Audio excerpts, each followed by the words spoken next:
Olá pessoal, vamos fazer a revisão rapidamente aqui das aulas de 17 a 22. Eu começo aqui falando das aulas de 17 a 20. Lá nós pegávamos uma matriz M, fixávamos uma matriz M para fazer todo o estudo sobre ela, né? Então nessas aulas de 17 a 20 fizemos exemplos, motivação geométrica, motivação analítica, a análise geométrica e a análise analítica da dimensão do espaço linha dessa matriz e do espaço coluna dessa matriz, ou seja, do espaço gerado pelos vetores linhas da matriz, pegava o conjunto formado pelos vetores linhas da matriz e o conjunto formado pelos vetores colunas da matriz e analisava do ponto de vista de espaço gerado, né? Aí a gente fazia toda uma análise sobre isso, a gente acabava vendo que a gente sabe que esses espaços gerados, o espaço linha, espaço gerado pelas linhas, espaço coluna, espaço gerado pelas colunas, eles estão em espaços euclidianos diferentes. Mas o que a gente acabou observando? Que, independentemente disso, a dimensão deles era sempre a mesma. Então, a dimensão do espaço linha era igual à dimensão do espaço coluna da matriz. Esse é exatamente o resultado do teorema do posto para matrizes. Nós provamos aqui isso daí de uma maneira altamente simples, só usando notação nossa mesmo, notação que a gente veio estabelecendo durante o curso, tá certo? Não teve nada de extraordinário, foi só questão de escrever, de entender a notação que a gente vinha fazendo, escreveu e demonstrou sem medo de ser feliz, tá certo? Beleza.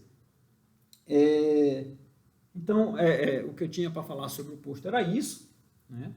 Que ficava bem definido se eu falasse, depois de tudo, falasse, olha, o número máximo de filas LI de M, ou seja, filas, você sabe o que é filas, né? Filas é linhas ou colunas, então o número máximo de linhas, você olha para as linhas LI, né? O número máximo dela, e olha para o número de colunas ali, o número máximo dela, esses números coincidem, e portanto eu posso definir ele como o posto. Inclusive, nessa parte aí eu vi que a gente pode olhar os blocos, ou seja, se tem um bloco LI com um bloco LI aqui, eu posso olhar esse bloco, se o posto da matriz é K, então tem algum bloco lá que tem um bloco de matrizes com K linhas ou colunas LI, era isso. Certo? Podia olhar também em blocos, é só você olhar lá e ver.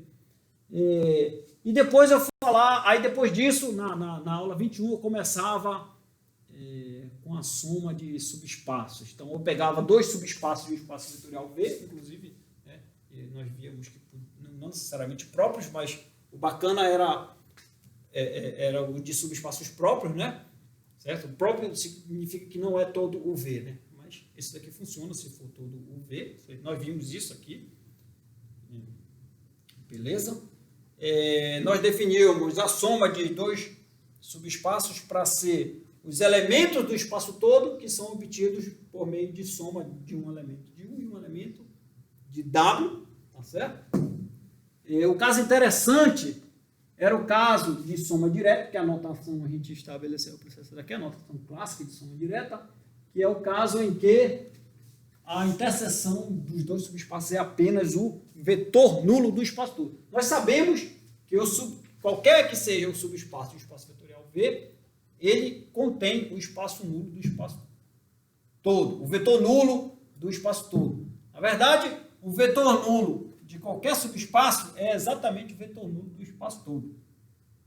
Tá certo? Então, ele contém. Então, faz sentido eu dizer, olha, se a interseção deles é apenas esse vetor nulo, né, o que acontece? Acontece um monte de coisa bacana. Por isso que a gente dá um nome especial, a gente fala de soma direta.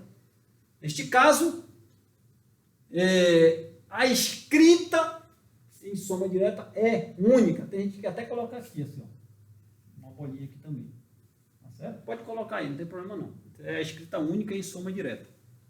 Ou seja, existe um único U de U e um W de W, tá ok? Essa soma aqui é um determinado V lá do espaço todo.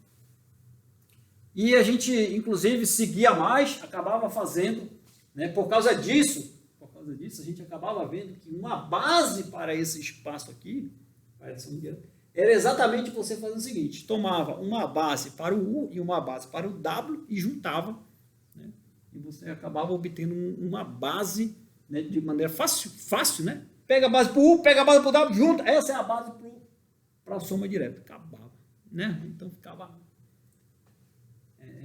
acabava numa coisa extremamente simples. E a gente usava essa base para provar que a dimensão da soma direta era exatamente a dimensão do U mais a dimensão do W. O caso geral desse aqui está no vídeo do Olavo, tá certo? Eu coloquei aqui ver o canal da Júlia, né, que eu batizei aqui para ser o Julia's Channel, ok? Então lá no Julia's Channel tem o caso geral aqui, que foi feito pelo nosso aluno aí, pelo nosso aluno Olavo. Esse caso aqui, especial, eu fiz aqui, né? Mas ele foi reforçado pelo vídeo do Vinícius, está lá também no Julia's Channel, tá certo? Então está lá também esse caso, tá bem feitinho lá, tá bom? Essa demonstração aqui, só para falar dessa demonstração do caso geral, né? O que é o caso geral? Bom, o caso geral que foi feito lá pelo Olavo é esse aqui, é que a dimensão de U soma com W, agora não necessariamente soma direta, é exatamente a dimensão do U mais a dimensão do W menos a dimensão da interseção. A dimensão do U intersectado pelo W. Nesse caso aqui, não necessariamente isso é o vetor nulo. Mas se isso aqui for o vetor nulo, a dimensão do espaço que é só o vetor nulo é quem? É zero. Por quê? Porque a dimensão é o maior conjunto LI do espaço todo. Mas aí o vetor nulo ele não forma um conjunto LI. Então, há de se esperar, né, que a dimensão do vetor nulo seja zero. Tá certo? Então, quando aqui é só o vetor nulo, isso daqui é zero. E se isso aqui é só o vetor nulo, isso daqui se transforma em soma direta.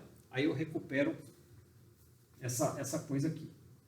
Tá certo? Então, como eu falei, a demonstração disso daqui está feito lá no Julia's Channel, ok? E, basicamente, ela segue a demonstração desse caso aqui, que nós fizemos aqui, e está reforçado lá pelo Vinícius, tá certo? Ela segue a heurística da demonstração daqui. Só que ela é bem mais... É um pouquinho complicada. Aí você tem que tomar um determinado cuidado como você vai definir a base para esse espaço aqui, né? Tem que tomar um determinado cuidado. É isso, né? Sobre essas coisas aí. Então, a próxima revisão já é sobre transformações lineares, né? Feito, valeu!